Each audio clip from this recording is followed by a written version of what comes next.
नमस्कार, आप देख रहे हैं उज्जैन 24 न्यूज। अब आइए चलते हैं खबरों की ओर।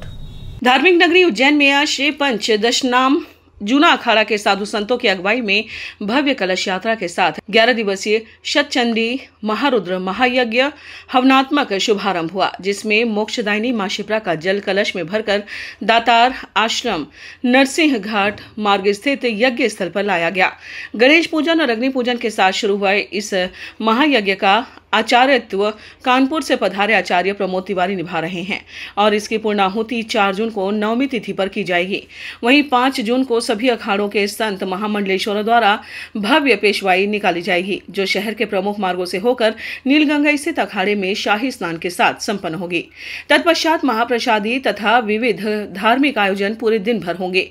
वहीं शाम को पुण्य सलीला मां गंगा की असंख्य दीपों से महाआरती की जाएगी, जिसमें प्रदेश के मुख्यमंत्री डॉक्टर मोहन यादव सहित जूना अखाड़ा के मुख्य संरक्षक महंत हरिगिरी जी महाराज, वरिष्ठ सभापति महंत प्रेमगिरी जी, सभापति महंत मोहन भारती जी, जगत गुरु वीर भद्रानंद गिरी जी, अंतर्राष्ट्रीय प्रवक्ता महंत नारायण गिरी जी व महंत रामेश्वर गिरी जी समेत बड़ी संख्या में संत महंत शामिल होंगे।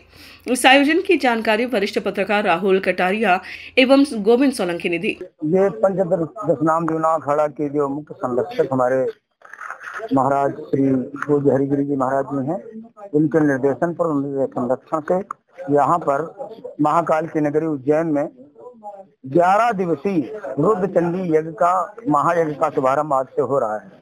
महाराज श्री हरिगिरी जी महाराज जी, महाराज श्री प्रेमगिरी जी महाराज जी, नारायण गिरी महाराज जी, मोहन जी महाराज जी आदि अनेक संत जनों के जो सैकड़ों की संख्या में संत जन यहाँ पे आए हुए हैं, इन्होंने अभी यहाँ पर गणपति पूजा की है और हम लोग मंडप प्रवेश करने जा रहे हैं। अभी इसके पहले हम लोग कलश यात्रा निकालेंगे और कलश यात्रा से लौट करके आएंगे, तब मंडप प्रवेश होगा और मंडप प्रवेश करके आज के दिन ही 3:30 बजे के बाद 3:40 के बाद अग्निवास प्राप्त हो रहा है। आज ही अग्नि स्थापना करके और आज से यज्ञ का शुभारंभ हो जाएगा। एक बार बड़ी भयंकर आत्मा जो 100 साल में एक बार आती है।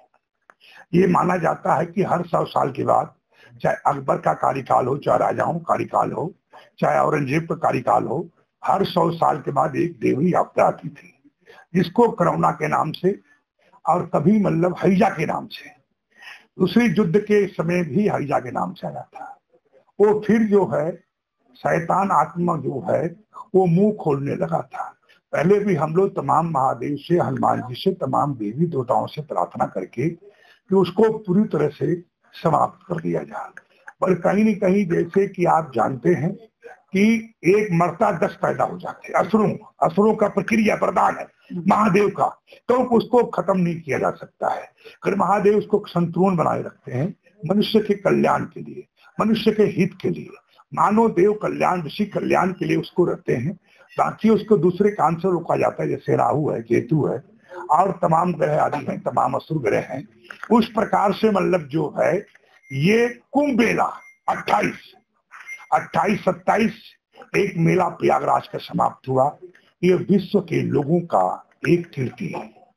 ये ऐसे कुंभ मेले होते हैं जहाँ करोड़ों लोगों का कोई पता ही नहीं है कि 1000 आएंगे, लाख आएंगे, करोड़ आएंगे, कि कहीं इतना जो हम सोच नहीं सकते।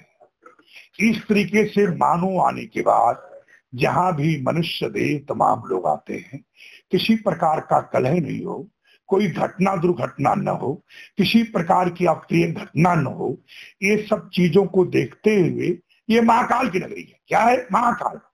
तो महाकाल की नगरी होने कारण, भैरव जी की नगरी होने कारण, मंगलनाथ की नगरी जाने कारण और चिंता, क्या नाम है? चिंता।